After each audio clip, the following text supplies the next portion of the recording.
नमस्कार प्रिय विद्यार्थियों, पिछले एपिसोड में हमने वर्णों का उच्चारण स्थान और शब्दकोश के अनुसार वर्णों का जो व्यवस्थित क्रम होता है उसके बारे में चर्चा की थी। आज उसी क्रम को आगे बढ़ाते आज के एक अति महत्वपूर्ण बिंदु के बारे में चर्चा करने वाले हैं, जो आगामी परीक्षा की दृष्टि से बड़ा महत्वपूर्ण टॉपिक या बिंदु होगा।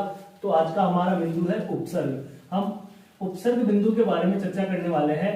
तो सबसे पहले हमने उपसर्ग बिंदु जो लिखा है, प्रिय विद्यार्थियों में पता होना चाहिए कि उपसर्ग शब्द दो शब्दों से मिलकर बना है। इसमें एक तो उप और एक सर्ग, यानी दो शब्द हैं उप और सर्ग। यहाँ उप का मतलब समीप से होता है और सर्ग का मतलब सृष्टि करना। सर्ग का मतलब यहाँ सृष्टि करना होता है, यानी उपसर्ग शब्द जो है ये दो शब्दों से मिलकर बना है, जिसमें उप का मतलब समीप या निकट होता है और सर्ग का मतलब सृष्टि करना होता है। अर्थात उपसर्ग हम कह देंगे कि वे शब्दांश जो किसी शब्द के, वे शब्दांश जो किसी मूल शब्द के समीप आकर, मूल शब्द के, या लिख देता हूं, मूल शब्द के समीप आकर उसके अर्थ में वे नए शब्द का निर्माण करते हैं, उसे क्या कहते हैं? उपसर्ग कहते हैं। यानी उपसर्ग की परिभाषा की हम बात करें, उपसर्ग की परिभाषा जो होती है वह होती है कि वे शब्दांश जो किसी मूल शब्द के पहले जुड़कर नए शब्द का निर्माण और उसके अर्थ में परिवर्तन ला देते हैं, उन्हें हम उपसर्ग कहते हैं। प्रिय विद्यार्थियों, ये नए शब्दों के समीप कैसे आएंगे, मतलब मूल शब्द के पहले कैसे जुड़ेंगे और नए शब्दों का निर्माण कैसे करेंगे और उसके अर्थ में परिवर्तन किस प्रकार से करते हैं, ये हम एग्जाम्पल यानी उदाहरण के माध्यम से समझेंगे। तो देखो, जैसे हमने लिखा, मैंने हार शब्द लिखा, तो यहां प्रिय विद्यार्थियों हार शब्द का मतलब होता है पराजित होना। क्या होता है? पराजित होना। और हमारे जहन में यानी एक अर्थ और निकल रहा है, तो हम हार गले के आभूषण को भी कह सकते हैं। यानी गले का जो आभूषण होता है, गले का आभूषण जो होता है उसको हम हार कह सकते हैं। यानी कुल मिला के हार शब्द के दो ही अर्थ हो रहे हैं, एक तो पराजित होना, एक गले का आभूषण। तो यहाँ पे हम हार शब्द में देखो, हार शब्द में उपसर्ग जोड़ेंगे, यानी मूल शब्द हार हो गया जिसका अर्थ यहाँ तक पराजित होना और गले का आभूषण होता है। लेकिन हार शब्द में हम उपसर्ग जोड़ेंगे, यानी उप जो है एक उपसर्ग है, ये हार शब्द के पहले जोड़ रहे हैं। तो नया शब्द देखो क्या बन रहा है? उपहार बन रहा है। क्या बन रहा है? उपहार बन रहा है। तो ये मूल शब्दों के पहले जुड़ गए, कौन? उपसर्ग। नए शब्द का निर्माण कर दिए, क्या बना? उपहार। अब उपहार का जो अर्थ होगा, शाब्दिक अर्थ होगा, वो होता है भेंट या नजराना। भेंट या नजराना होता है। तो कुल मिला के आप समझ गए होंगे कि ये मूल शब्दों के पहले जुड़ते हैं। कौन जुड़ते हैं? उपसर्ग जुड़ते हैं और नए शब्दों का निर्माण करते हैं और उसके अर्थ में भी परिवर्तन कर देते हैं। जैसे एक उदाहरण देखते हैं हम, मैंने लिखा हार और यहाँ पे आ उपसर्ग जोड़ूंगा तो शब्द क्या बनेगा? आहार। क्या बनेगा? आहार। और यहाँ आहार का मतलब क्या हो जाएगा? भोजन। क्या हो जाएगा? भोजन। तो आप लोग समझ गए होंगे कि उपसर्ग जो होते हैं ये मूल शब्दों के पहले जुड़ते हैं और नए शब्द का निर्माण करते हैं और उसके अर्थ में भी क्या कर देते हैं? परिवर्तन। हम एक उदाहरण और देखते हैं, जैसे मैंने लिखा धान। क्या लिखा मैंने? धान। दूसरा शब्द देखते हैं, तो यहां धान का मतलब होता है चावल की फसल। चावल की फसल को क्या कहते हैं? धान कहते हैं। चावल की फसल को धान कहते हैं। या हम कह सकते हैं अन्न। अन्न को भी क्या? अन्न को मतलब धान का मतलब अन्न भी होता है।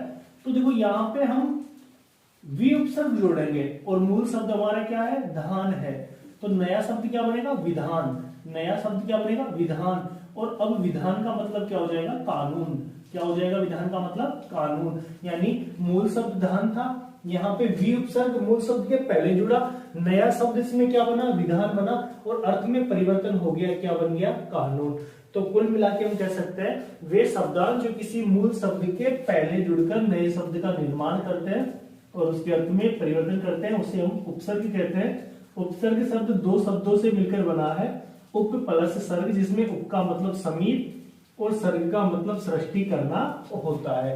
ये विद्यार्थियों, उपसर्ग जो होते हैं ये अपने आप में शब्दांश होते हैं। क्या होते हैं? ये अपने आप में शब्दांश होते हैं। मैं यहाँ लिख देता हूं, ये शब्दांश होते हैं। इनको शब्द नहीं कह सकते, इनको शब्द नहीं कह सकते। मैं साफ यहां पे लिख देता हूं दोबारा से, इनको हटा देता हूं।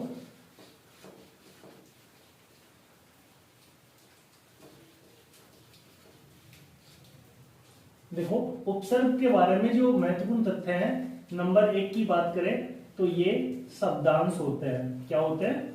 ये शब्दांश होते हैं, ये शब्दांश होते हैं। बिंदु नंबर 2, ये मूल शब्दों के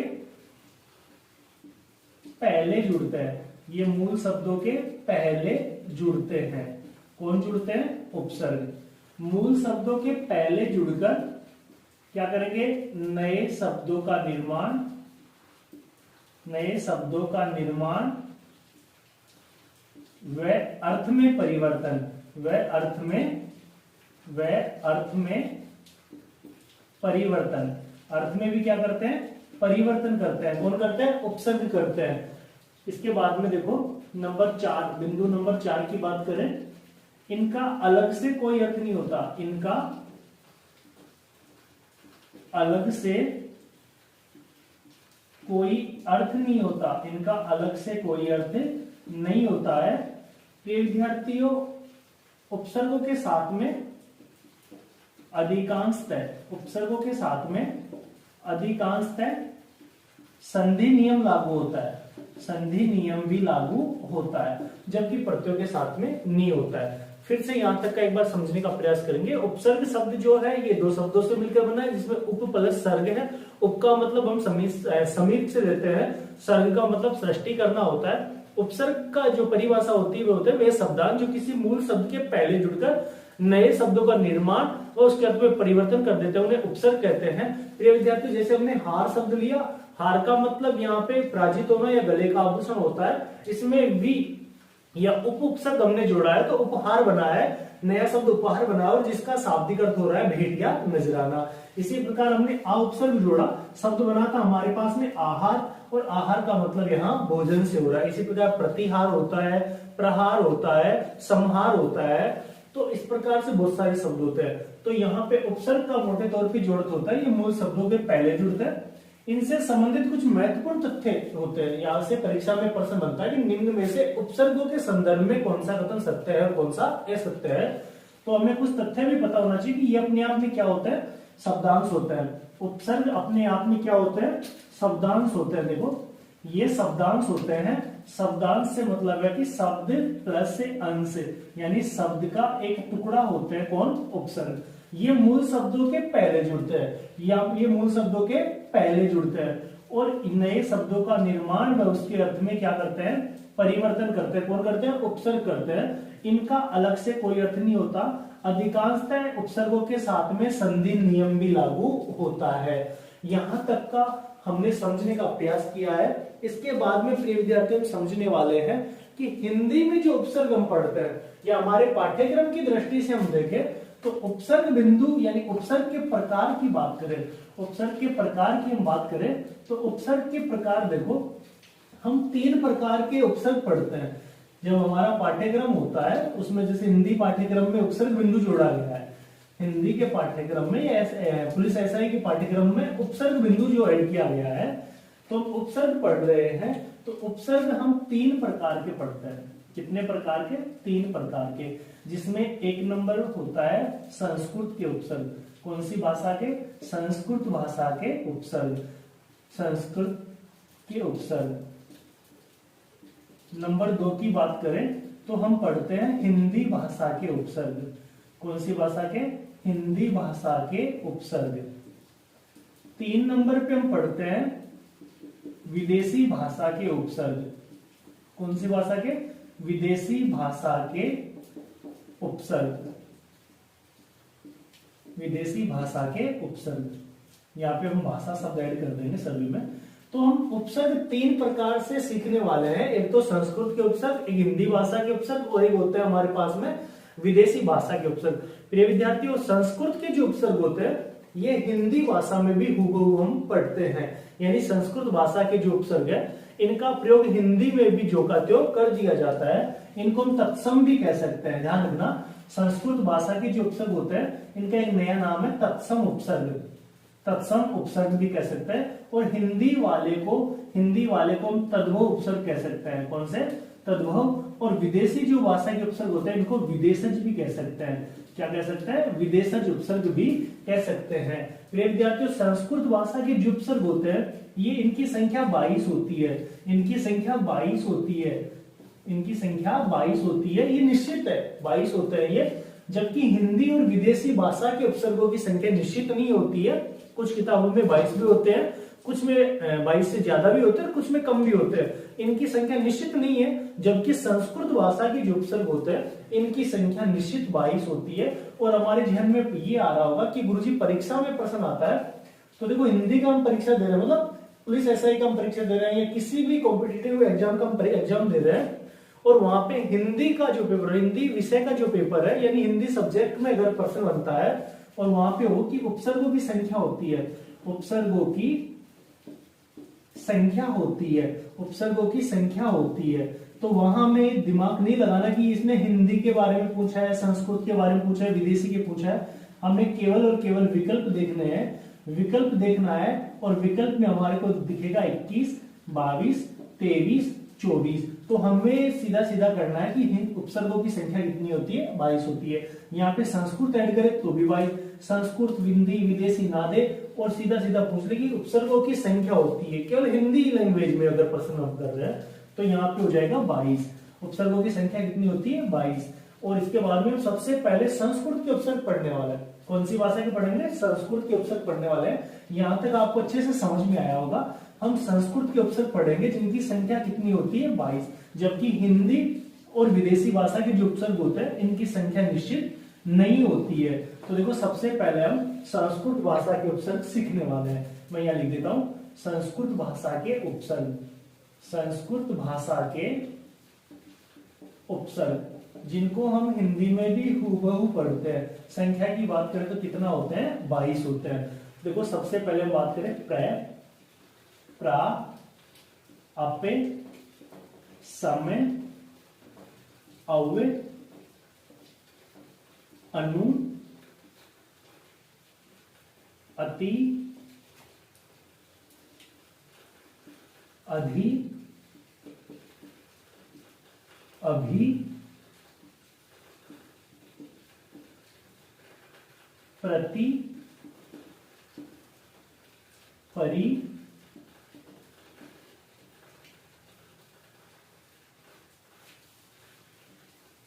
प्र, प्रा, अप, सम, अव, अनु, अति, अधि, अभि, प्रति, परि, अधि हो गया, वी, आ, सु, अन्य,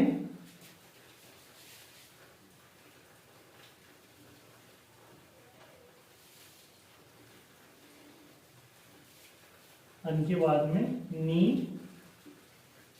नीरे, निसे, दूरे, दुसे, उपे, उते, उपाय क्या? उप नहीं आया। एक बार देखते हैं 1 2 3 4 5 6 7 8 9 10 11 12 13 14 15 16 17 18 19 20 21 और 22। ये संस्कृत भाषा के 22 उपसर्ग होते हैं जिनको हम हिंदी भाषा में हूबहू सीखने का प्रयास करेंगे या हिंदी भाषा में इनका प्रयोग हूबहू होता है। तो इनकी संख्या देखो 22 हो गई। एक बार आप मेरे साथ इनका दोहरान करेंगे। प्र, प्रा, बोलेंगे, आवाज आनी चाहिए सबकी। प्र, प्रा, अपे, समे, अवे, अनु, अति, अधि, अभि, प्रति, परि, दि, आ, सु, अन्य, नी, नीरे, निसे, दूरे, दुसे, उपे, उत। ये संस्कृत के 22 उपसर्ग हम हिंदी में जोका के उनका प्रयोग करते हैं। ये विद्यार्थियों प्र से बनाते हैं प्रहार। प्र से क्या बनाते हैं? प्रहार। प्र से बनाते हैं प्रगति। प्र से क्या बनाएंगे? प्रगति। प्रा से बोलो पराक्रम। प्रा से पराक्रम। और प्रा से प्राजय। प्रा से क्या बनाएंगे? प्राजय। अप से बोलो अपयस। अप से बोलो अपयस। और अब से बोलेंगे अपकीर्ति। अब से क्या करेंगे, अपकीर्ति। सम से बोलो संहार, सम से बोलो संहार, और सम से संविधान, सम से संविधान। अव से बोलो अवगुण, अव से क्या करेंगे, अवगुण। अव से बनाएंगे अवकाश, क्या बनाएंगे, अवकाश। अनु से बोलो अनुसरण, अनु से अनुकरण भी हो जाता है। अति से बोलो अत्यधिक, अत्यधिक बना देंगे, अति प्लस अधिक हो जाएगा। और अति से अत्याचार, अति प्लस आचार, अत्याचार। अधि से बोलो अधिकार, अधि से बनाएंगे अध्यादेश, कौन सा देश, अध्यादेश यानी आदेश, अधि प्लस आदेश। अभि से बोलो अभी, अभिसार और अभिमान। अभि से क्या बनाएंगे, अभिसार और अभिमान। प्रति से बोलो प्रतिहार, और प्रतिदिन भी कर सकते हैं, प्रतिदिन भी हो जाएगा। परि से बोलो परिवार, परि से बोलो पर्यावरण, कौन सा वरण, पर्यावरण, आवरण हो जाएगा। वि से बोलो विहार, वि से बनाएंगे विजय। आ से बोलो आजीवन, आ से बोलो आहार, क्या बनाएंगे, आहार। अरे सु से बोलो सुमन, कौन सा मन, सुमन। सु से बोलो स्वागत, सु प्लस आगर। अन से बोलो, अन से बोलो, अन से बनाएंगे अनायास, अन से बनाएंगे अनाधिकार, अंधिकार यानी अन प्लस अधिकार, क्या हो जाएगा, अन प्लस अधिकार हो जाएगा। अनेक भी बना सकते हैं, अनायास की जगह अनेक कर देंगे, ठीक रहेगा। अनेक, अन प्लस एक। नि से बोलो निडर, नि से बनाएंगे निधन, धन से रहे। निर से बोलो निर्जन, और नि से निर्धन भी हो जाएगा।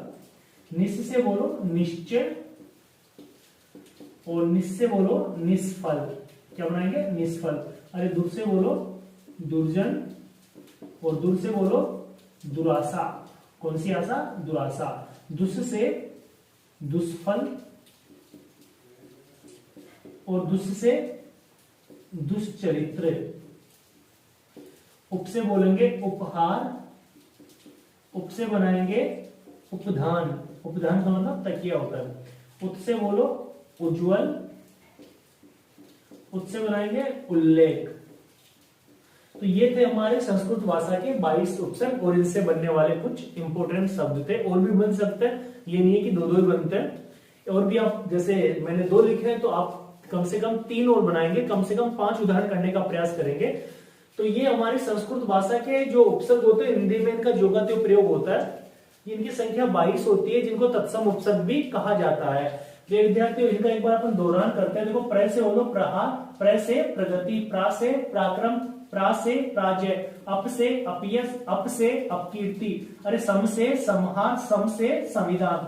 अव से अवगुण, अव से अवकार। अनु से अनुसरण, अनु से अनुकरण। अति से अत्यधिक, अति से अत्याचार। अरे अधि से अधिकार, अधि से अध्यादेश। अरे अभि से अभिसार, अभि से अभिमान। प्रति से बोलो प्रतिहार, प्रति से बनाए प्रतिदिन। परि से परिवार, परि से पर्यावरण। वि से विहार, वि से विजय।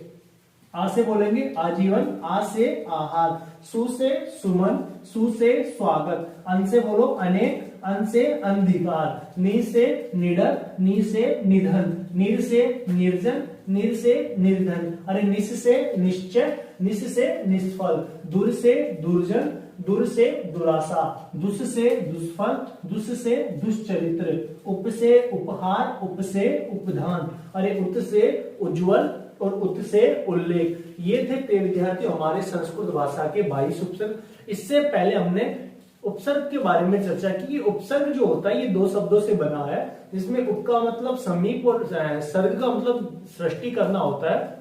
उपसर्ग की परिभाषा के संदर्भ में हम चर्चा करें तो वे शब्दांश जो किसी शब्द के यानी मूल शब्द के पहले जुड़कर उसके अर्थ में परिवर्तन और नए शब्द का निर्माण करते हैं, उसे उपसर्ग कहते हैं।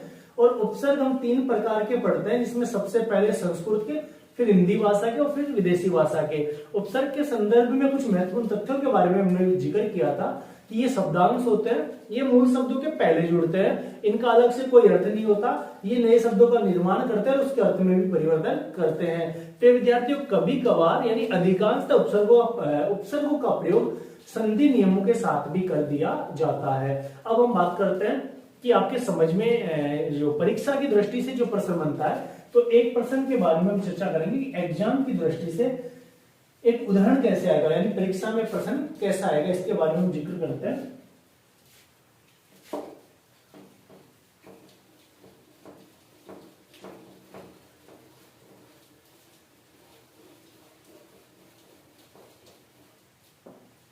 जैसे हमने लिखा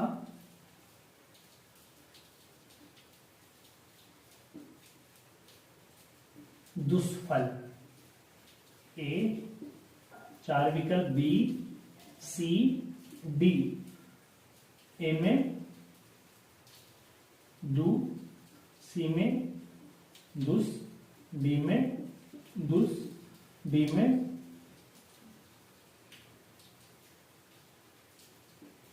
दुस। तो देखो दुष्फल में कौन सा उपसर्ग है, प्रश्न है हमारा दुष्फल में कौन सा उपसर्ग है। तो विकल्प ए दु, विकल्प बी में दुस और विकल्प सी में दुस और विकल्प डी में दुस। यानी देखो शब्द है दुष्फल में कौन सा उपसर्ग है, तो हमें ध्यान देना दु का उपयोग मतलब दु तो इसमें है होगा नहीं, तो दुस की बात करें, एक भी नहीं है, बी भी नहीं है, तो देखो सी में देखते हैं दुस।